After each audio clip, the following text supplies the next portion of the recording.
Lina dari SD Pandu, peserta diklat calon kepala sekolah Kota Bandung tahun 2021.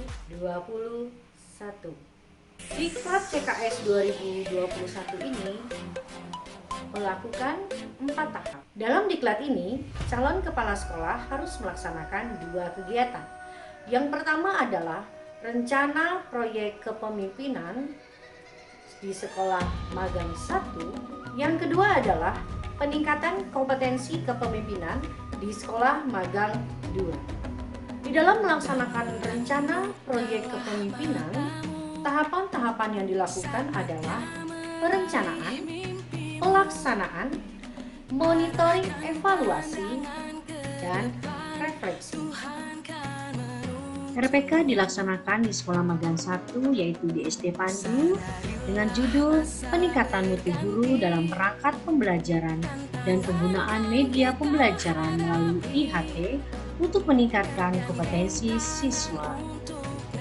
Dalam melakukan RPK terlebih dahulu, peserta diklat berkoordinasi dengan Kepala Sekolah 1, yaitu Ibu Cecilia Winarti. Tujuan dari RPK adalah yang pertama, meningkatkan kompetensi calon kepala sekolah dalam menelaah 8 MSP dan meningkatkan kompetensi guru. Yang kedua, kompetensi guru semakin meningkat terutama di dalam perangkat pembelajaran, strategi pembelajaran, kemudian menguasai teknologi sehingga penggunaan media pembelajaran berbasis IT semakin membuat strategi pembelajaran menarik. Yang ketiga, untuk meningkatkan ranah sikap dan keterampilan siswa, terutama dalam kompetensi siswa. Yang keempat, ada istilah students well-being, yaitu meningkatnya kebahagiaan siswa di dalam proses pembelajaran. Pelaksanaan RPK terdiri atas perencanaan, di mana dimulai dengan koordinasi dengan kepala sekolah, sosialisasi program, pembentukan panitia, penentuan narasumber, dan membuat pedoman IHT. Yang kedua adalah pelaksanaan. Pelaksanaan kali ini dilakukan secara virtual Zoom. Bagaimana sih meningkatkan kompetensi guru untuk meningkatkan kompetensi anak dalam ranah keterampilan? Nah, ini menjadi pertanyaan untuk kita juga ya, bagaimana kita para guru untuk meningkatkan kompetensi anak dalam ranah keterampilan. Di core value yang ditetapkan yayasan ada C1, C2, C3, C4, PKN, bahasa Indonesia, kemudian matematika. Ini karena kelas 1 kan hanya itu yang diambil dari program sekolahnya itu HUT RI ya, yang sudah dibuat. Di sini sudah ada muatan pelajarannya. Ini materi pokok itu hanya untuk sebagai pedoman ya, pedoman kita dalam mengajar saja. Tahap ketiga adalah tentang monitoring dan evaluasi. Di dalam monitoring dan evaluasi sudah terjadinya pelaksanaan jadwal untuk guru-guru mulai melakukan pembelajaran dengan perangkat pembelajaran yang sudah mereka pahami. Di dalam monitoring evaluasi ada beberapa instrumen ketercapaian. Pelaksanaan keempat adalah refleksi, di mana di refleksi ini dapat melihat hasil dari pencapaian apa yang dilakukan oleh guru dan siswa. Nah, kita simak kata mereka. Halo, saya mau share ini tentang perubahan yang terjadi di SD Pandu, terutama tentang strategi dan media pembelajaran.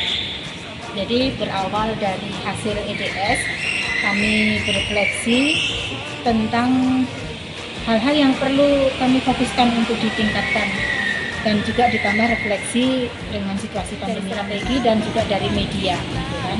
Dan memang masa pandemi ini kan guru ditantang ya, bagaimana pembelajaran tidak membosankan sehingga anak-anak juga tetap aktif gitu. Sehingga dari sisi IT guru pun ditantang di masa pandemi ini. Setelah melalui workshop, melalui IHT, juga pelatihan-pelatihan baik dilakukan yayasan maupun dari internal sekolah sendiri, saya melihat memang banyak perubahan terjadi. Ketika saya melihat dari sisi guru, itu berubah. Yang tadinya guru itu menjadi sumber informasi, sekarang itu lebih menempatkan diri sebagai fasilitator.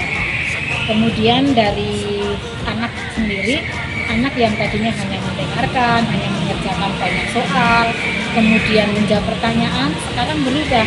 Anak-anak itu justru mereka diberi kesempatan untuk merancang. Dan luar biasa hasilnya, anak-anak yang tadinya pendiam itu menjadi berani berbicara. Dan ini saya lihat dari kelas 1 sampai 6, kelihatan sekali perubahannya luar biasa. Kemampuan IT-nya juga kelihatan sangat-sangat luar biasa.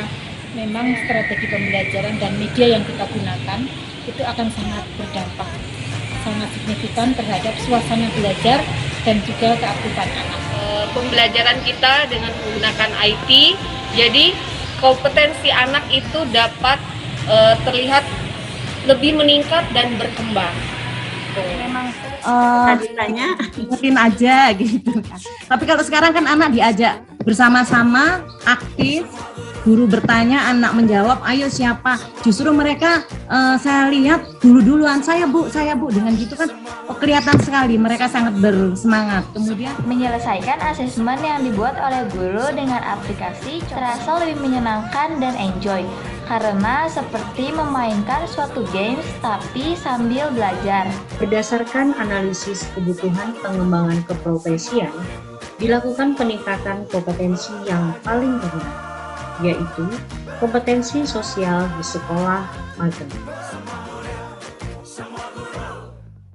Peserta diklat juga melakukan kajian manajerial di sekolah asal yaitu SD Pandu, dikepalai oleh Ibu Cecilia Winarni SPD, dan sekolah magang SD Santo Yusuf II yang dikepalai oleh Ibu Yohana Dita SPD. Dari hasil RTL diperoleh kesimpulan sebagai berikut.